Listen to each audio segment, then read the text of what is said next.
Boss, magandang umaga po sa inyo, Luzon, Visayas at Mindanao. Ang mga boses nilang gumigising sa atin tuwing umaga. Malinaw na walang basihan ang bagong mapa ng China at dapat galangin ng China ang 2016 arbitral ruling na pumabor sa Pilipinas. Bukod sa telebisyon, sila rin ang naghahatid sa atin ng mga impormasyon na dapat alam natin sa maghapon.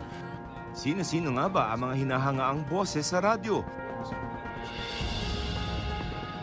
Pwede nang maghatid ng balita tuwing alas 5:30 ng umaga ang 15 years ng Kapuso radio anchor na si Melo Del Prado.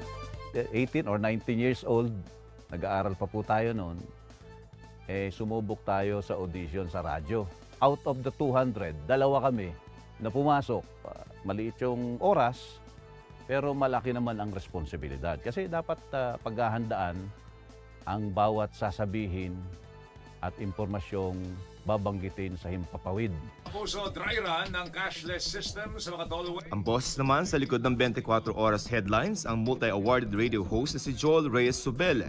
I've been in the industry for more than 30 years na. Kagagraduate ko lang sa Lyceum of the Philippines. Nag-audition ako for Radio Veritas and I got accepted in 1991. That's where I started my radio career. Samantala, umabot na sa mahigit 189 milyong pisong halaga ng pananim ang napinsala dulot naman ng pananalasa ng Super Typhoon Goring. Pagka nag-training ka sa radyo, pwede ka sa lahat. Pwede ka sa TV, pwede ka sa SOCMED. At dahil iba ang training sa radyo. Palaban din sa pagbabalita ang mga kababaihan.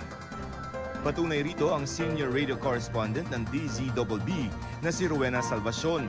Dinigsa 2.3 billion na panukalang 2024 budget ng Office of the Vice President. Nagsimula sa radio broadcasting si Rowena noong 1999. Iba ang pundasyon mo bilang isang reporter, isang anchor kapag galing ka sa pagiging news writer. Kasi ang dali mo nang maglatag ng istorya. Alam mo yung pinakamalalaking detalye na dapat kabilang sa bawat istoryang binabato mo. Bukod sa pagiging news anchor, si Rowena rin ang assistant news manager ng AM radio station ng GMA. Pag assistant news manager ka, alam mo na yung mga guidelines, yung protocols, yung editorial policies ng istasyon mo. So mas maingat ka pag nag-anchor ka na, hindi ba?